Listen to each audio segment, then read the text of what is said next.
वाराणसी धर्म और अध्यात्म की नगरी काशी चुनावी रंग में रंगी हुई नजर आ रही है।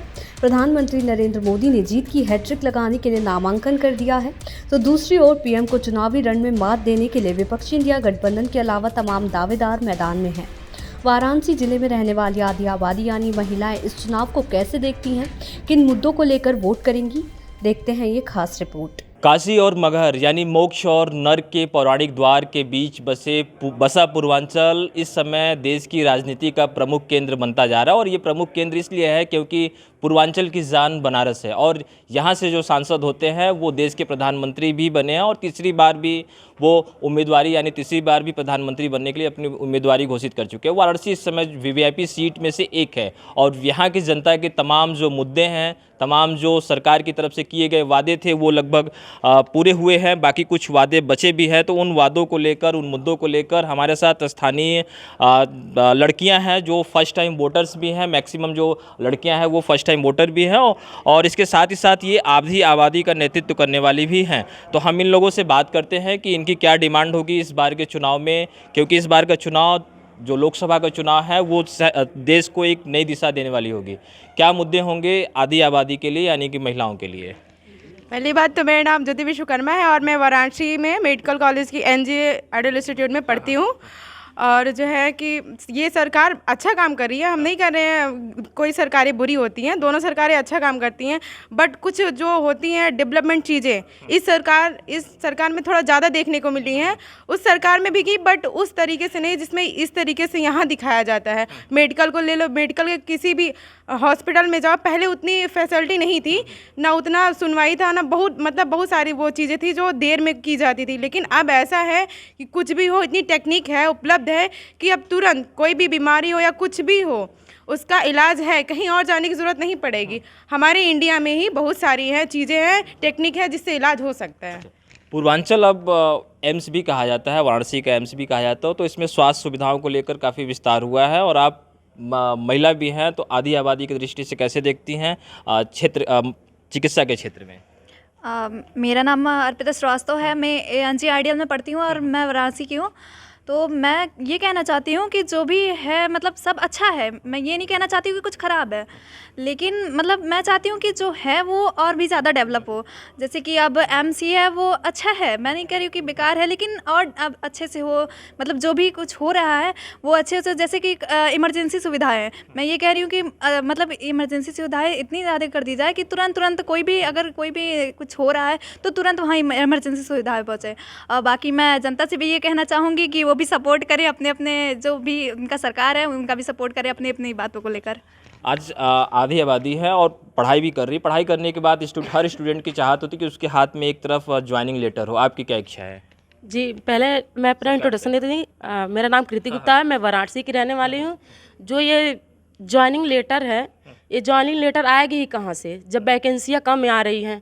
बच्चे इतने ज़्यादा हैं, वैकेंसियाँ 5000, तो बच्चे एक साल में कितने निकल रहे हैं? 1 लाख 2 लाख, इसमें ज़्यादा कंपटीशन हो जा रहा है ना, बताइए। और मैं पहली बार दूसरी बार वोट दूंगी और वोट सबको करना चाहिए क्योंकि मतदान सबसे बड़ा हम लोग का कर्म है। मतलब इनका कहना है कि वैकेंसी कम आ रही है, लड़के ज़्यादा हैं, कंपटीशन भी टफ है, तो क्या सरकार को क्या और नए सुझाव या आप लोगों के लिए क्या कुछ नया करना चाहिए? मेरा नाम नेहा, मैं वाराणसी की हूँ, एनजे आइडियल इंस्टीट्यूट में पढ़ती हूँ। मेरा कहना है कि सरकार जो वैकेंसियाँ निकाल तो रही हैं, लेकिन स्टूडेंट इतने ज़्यादा हो गए हैं कि वो वैकेंसियाँ जो गवर्नमेंट वैकेंसियाँ होती हैं उसको संविदा पे कर दे रही है। क्योंकि जो स्टूडेंट हैं वो सब लोग अपना जो जहाँ पे 20,000 की नौकरी में 1 लोग को रखा जा रहा है, वहाँ पे 10,000 करके 2 लोग को रखा जाए। मेरा मतलब रोजगार सरकार कम दे रही है। हाँ। अच्छा, महिला सुरक्षा को लेकर आप लोग क्या चाहती है कि महिला सुरक्षा किस तरह की हो और प्रदेश सरकार में, जैसा कि आप लोग सोसाइटी में रहती हैं? तो मेरा नाम किरण पाल है, महिला सुरक्षा को और महिला सुरक्षा अच्छी होनी चाहिए, बाकी सही है और अच्छी होनी चाहिए महिला सुरक्षा। क्या सुझाव है महिला सुरक्षा को और अच्छा करने के लिए आप लोग की तरफ से?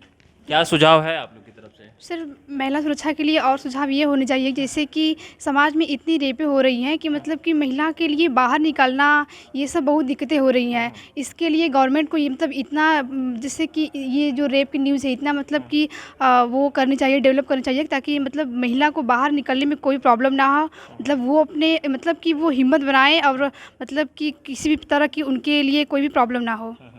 मतलब आपके हिसाब से अभी भी लॉ एंड ऑर्डर की जो स्थिति है वो थोड़ी ख़राब है। आप कुछ कहना चाह रही थी, क्या क्या कहना चाहती हैं? मैं कहना चाहती थी, मेरी सीनियर बता रही थी कि वैकेंसियाँ के लेके वैकेंसियाँ आती तो हैं पर क्लियर नहीं होती हैं। और वो क्लियर कैसे होंगी, क्योंकि बीच में कुछ लोग ऐसे होते हैं जो पेपर लीक करा देते हैं। आप ही बताइए, अभी यूपीएसएससी की वैकेंसियाँ आई थी और बहुत सारे जो पेपर्स थे सब लीक हो गए। जो बच्चे पढ़े रहते हैं और जो बच्चे जाते हैं एग्ज़ाम देने, उनका तो कोई फ़ायदा नहीं होता, क्योंकि दूसरा इंसान पेपर पा चुका होता है, दूसरा लड़का वो हमसे ज़्यादा क्वेश्चन कर लेगा। तो बताइए हम लोग कैसे क्या करें? तो शिकायत मेरी सरकार से है। हम कहते नहीं ये बुरा काम किए, बहुत अच्छा काम किए, बट कुछ चीज़ों को लेके जो गवर्नमेंटेड चीज़ें हैं लेके उसमें घुसबाजी जैसे हुआ, कोई चीज़ लीक करना हुआ पेपर ऊपर, वो बहुत ज़्यादा है। अच्छा, पेपर लीक की भी समस्या बनी हुई है। हमारे साथ कुछ और भी छात्र हैं। आप क्या चाहते हैं सरकार से? सरकार से हम सबसे पहली बात तो ये चाहते हैं कि पहले तो सरकार जातिवाद को ख़त्म करे। SC ST OBC ये सब गलत है, ये सब आपस में ही लड़ाई करवा रहे हैं। इसी वजह से काफ़ी नौकरियां हद तक नहीं मिल पा रही है अच्छे उम्मीदवारों को।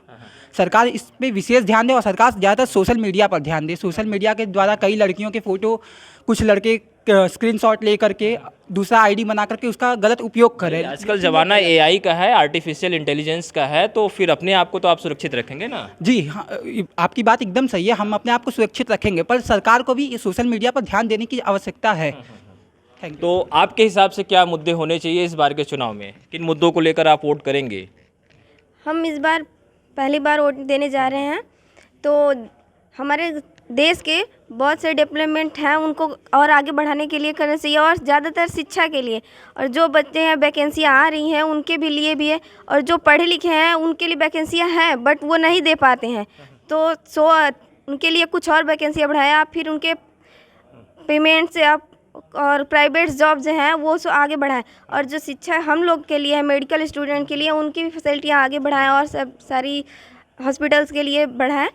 सो बस मैं यही कहना चाहूँगी, सरकार जो भी करे अच्छे के लिए करे, और बस धन्यवाद। अच्छा, सरकार तो हमेशा अपने हिसाब से काम करती है, जनता मुद्दों को चुनती है, लेकिन जनता के कुछ मुद्दे ऐसे भी होती हैं जो हमेशा डिमांड में रहती है। उन मुद्दों में से क्या लगता है कि इस बार किन मुद्दों को लेकर हम सरकार को वोट करें, या फिर अपने वोट से जो सरकार को बदल भी सकते हैं? तो किन मुद्दों को लेकर आप इस बार वोटिंग करने जा रहे हैं सरकार के लिए? मेरा नाम नीलेश कुमार यादव है। मैं भदोही से ANG ideal group of study का स्टूडेंट हूँ।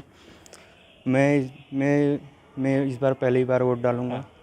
अच्छा, मैं शिक्षा, रोजगार, सड़क, स्वास्थ्य इन सब को देखते हुए हम वोट करेंगे।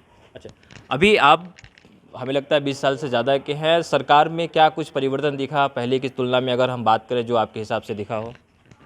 पहले हाँ, स्वास्थ्य को हुआ है, स्वास्थ्य में और किसी क्षेत्र में? शिक्षा के क्षेत्र में।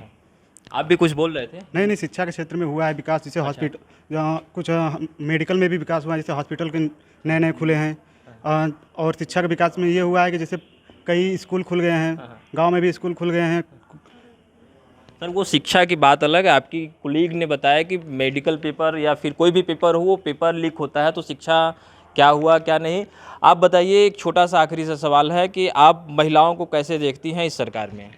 महिलाओं को तो जो मान सम्मान है वो तो दिया ही जा रहा है, लेकिन जो जनता है वो महिला को अच्छे से देख नहीं रहा है। मतलब कि कोई भी महिला है, चाहे अपनी बहन बेटी हो, अपनी बहन बेटी की तरह अगला जो आदमी है वो नहीं देख रहा है। ये तो ह्यूमन नेचर है ना। सरकार की इसमें कोई पॉसिबिलिटी नहीं होनी चाहिए। और इस साथ ही साथ इन मुद्दों को, ये जो स्थानीय महिलाएं थी, आप लोगों में से कोई कहना चाहता है कि इन बातों को लेकर सरकार चुनेंगी आप लोग? ये स्थानीय छात्राएं हैं और साथ ही साथ आधी आबादी का नेतृत्व करने वाली भी है और देश की भविष्य में है। मैक्सिमम जो है ये फर्स्ट टाइम वोटर है। एक बार आप लोग हाथ ऊपर करके कहिएगा कि हम सब लोग वोट जरूर करने जाएंगे इस बार के चुनाव में, और साथ ही साथ कहिएगा कि दूसरों को भी आप प्रेरित करेंगे वोटिंग के लिए। बिल्कुल, वोट का चोट ही एक ऐसा है जो संवैधानिक अधिकार है और इस अधिकार के जरिए वो सरकार या नई सरकार को परिवर्तित भी कर सकते हैं, साथ ही साथ अपनी मांगों को लेकर सरकार को झुकाने का भी मादा रखते हैं। फिलहाल सारा समय के लिए वाराणसी से अभिषेक।